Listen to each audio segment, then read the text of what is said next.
So today in the session 5th we are going to discuss about the central processing unit. So the full form of the CPU is central processing unit. The reason the CPU is called a processor is because it can work with data. क्योंकि ये जो है जो भी हम लोग computer को instructions देते हैं उसके साथ में जो है उसकी प्रोसेसिंग करता है. यही रीज़न है हम लोग जो है इसको CPU बोलते हैं. And it has two important jobs. It can do calculations, it can move data.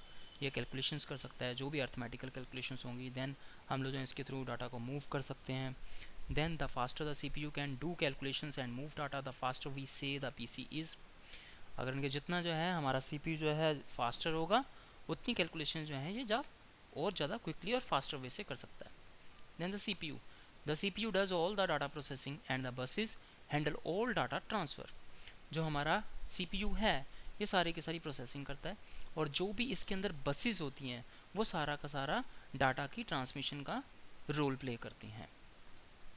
Then यहाँ पे हम लोग देख सकते हैं फिगर में क्या है, एक CPU है AMD ब्रांड का है, वो विदाउट फैन के यहाँ पे इंस्टॉल्ड है. देन यहाँ पे मदरबोर्ड पे जो स्लोड होता है Pentium 4 के सॉकेट का जो प्रोसेसर के इंस्टॉलेशन के लिए होता है, यहाँ पे ये भी हम लोग देख सकते हैं ये विजिबल है. Then which CPU the companies Intel and AMD make most CPUs. हम लोग अगर इनके मार्केट में जाकर के प्रोसेसर परचेज करते हैं देन कौन सी कंपनीज के जो हैं प्रोसेसर्स मार्केट में जनरली अवेलेबल होते हैं.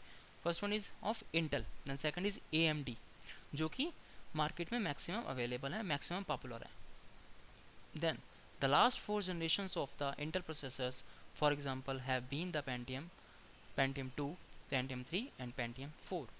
जो लास्ट 4 जनरेशंस हैं वो Pentium 1 से लेके Pentium 4 तक की जनरेशंस हैं. Running alongside these is the Celeron series. Even किसके साथ में जो Celeron के प्रोसेसर्स भी मार्केट में अवेलेबल हैं विच आर चीपर वर्जन्स. क्योंकि अगर इनके Celeron प्रोसेसर्स की स्पीड Pentium प्रोसेसर से स्लो है देन नेचुरली इसकी जो कॉस्ट भी थोड़ी उसके Pentium के प्रोसेसर्स के कंपैरेटिवली कम है. देन रीज़न क्या है जो कि जिसके बेस पे Celeron प्रोसेसर जो हैं उसके Pentium प्रोसेसर से स्लो होते हैं. उसका रीज़न ये है कि उसके अंदर जो L2 कैशे है जो Celeron प्रोसेसर्स में है वो थोड़ा सा कम स्पीड का होता है. यही रीज़न है कि उसमें जो है स्पीड का डिफरेंस आ जाता है. Then find your CPU. If you are not sure which CPU your PC uses. अगर इनकेस आपको श्योर नहीं है कि कौन सा CPU जो है आपके कंप्यूटर के अंदर इंस्टॉल्ड है then you can investigate this in several ways. Then आप जो है बहुत सारे अल्टरनेट्स हैं जिनके थ्रू आप चेक कर सकते हो. You could check your purchase receipt. आप अपनी परचेज रिसिप्ट के थ्रू चेक कर सकते हो. Then the name of your CPU should be specified there. Receipt में नेचुरली वहाँ पे जो है ब्रांड कौन सा है, आपने प्रोसेसर कौन सा लिया है, कौन सी स्पीड का है, ये सारी की सारी डिटेल्स वहाँ पे जो उन्होंने मार्क कर रखी होती है. Then even you can look inside your PC and locate the CPU. अगर इनकेस आपको टेक्निकली थोड़ी नॉलेज है देन आप अपना जो है CPU ओपन करके जो है उसमें से भी चेक कर सकते हो. Then in Windows you can select the system properties dialog box. Even कि आप अगर इनकेस जो सा भी OS इंस्टॉल्ड है लाइक जनरली हम लोग जो है विंडोज़ यूज़ करते हैं, विंडोज़ में भी आप जो है सिस्टम की प्रॉपर्टीज़ में जा करके चेक कर सकते हो कि आपके सिस्टम पे कौन सा वाला प्रोसेसर अभी इंस्टॉल्ड है और इसकी क्लॉक फ्रीक्वेंसी वगैरह क्या है. Then buses do the transfers. जो इसके अंदर बसेस होती है कंप्यूटर के अंदर वो डाटा को ट्रांसफ़र करती हैं. डाटा पैकेट्स ऑफ 8, 16, 32, 64 और मोर बिट्स एट ए टाइम. ये एट ए टाइम जो है कौन सी स्पीड पे ट्रांसफ़र करती है डिपेंड करता है प्रोसेसर कौन से बिट का है. लाइक प्रोसेसर अभी मार्केट में जो 32 बिट और 64 बिट के अवेलेबल है, इससे पहले जो 16 बिट के प्रोसेसर्स अवेलेबल थे. तो वही रीज़न है जितनी बिट्स के अकॉर्डिंगली उसकी स्पीड होगी उतनी ही ज़्यादा स्पीड से जो है वो डाटा की ट्रांसमिशन करेगा.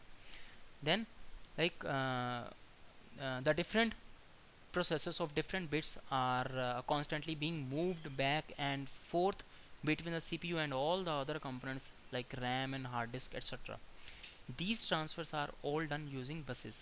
ये जितनी भी डाटा की ट्रांसमिशंस होती हैं ये सारी की सारी बसेस के थ्रू होती हैं. Then buses with varying capacities. जो बसेस हैं वो भी डिफरेंट कैपेसिटीज़ की होती हैं, उनकी भी स्पीड डिफरेंट टाइप की होती है. Some of the PC components work with enormous amounts of data while others manage with much less. कुछ एक ऐसे होते हैं जो हमारे PC के कंपोनेंट्स होते हैं जो कि बहुत ज़्यादा स्पीड से जो हैं डाटा को मैनिपुलेशंस कर सकते हैं.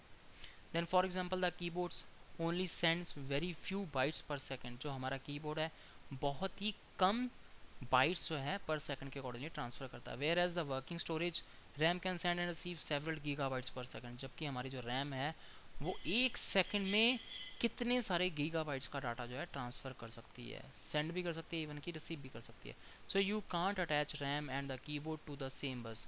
सो आप जो है रैम को और कीबोर्ड को जो है सेम बस के साथ, सेम बस की स्पीड के साथ में कनेक्ट नहीं कर सकते. Then the chipset. The motherboard's buses are regulated by a number of controllers. These are small circuits which have been designed to look after a particular job like moving data to and from EIDE devices, hard disk etc. जो हमारा motherboard के buses हैं ये regulate किसके through होती हैं? By a number of controllers. बहुत सारे यहाँ पे कंट्रोलर्स होते हैं जो कि जिनको हम लोग क्या कहते हैं, छोटे छोटे सर्कल्स होते हैं, which have been design to look after a particular job, जो कि एक पर्टिकुलर जॉब को जो है चेक करने के लिए, उसको मैनेज करने के लिए, उसको कंट्रोल करने के लिए जो है उसका रोल प्ले करते हैं. Like moving data to and from EID devices, like hard disk से डाटा को आपको मूव करना है, एक ड्राइव से दूसरी ड्राइव में मूव करना है, अपने CD-ROM से हार्ड डिस्क में डाटा कॉपी करना है, या फिर जो है बर्न करने हो डाटा, ये सारे के सारे जो है इसमें ऑपरेशंस परफॉर्म होते हैं. Then next is bridges. Bridges जो हैं दो टाइप के होते हैं. First is north bridge, second is south bridge. Then in the North Bridge is a controller which controls the flow of data between the CPU and RAM and to the AGP.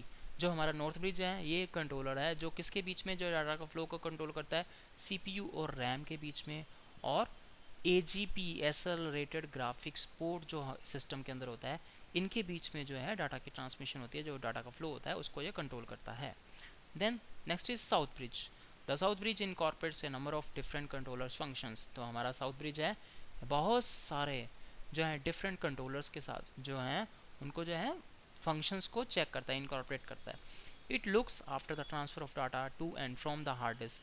ये check करता है जो हमारा data की transmission हो रही है hard disk से किसी और में हो रही है या फिर हार्ड डिस्क में हो रही है, ये सारे के सारे चीज़ों को चेक करता है. And all the other IO devices, even की और भी जो आईओ डिवाइसेस होते हैं, इनपुट आउटपुट डिवाइसेस होते हैं, उनका भी ये जो है चेक करता है. And passes this data into the link channel which connects to the north bridge. और वो उस लिंक चैनल को जो डाटा की ट्रांसमिशन करता है जो कि जिसके थ्रू जो है नॉर्थ ब्रिज में डाटा की ट्रांसमिशन होनी है, कनेक्शन के थ्रू जो डाटा की ट्रांसमिशन होगी. Then north bridge and south bridge.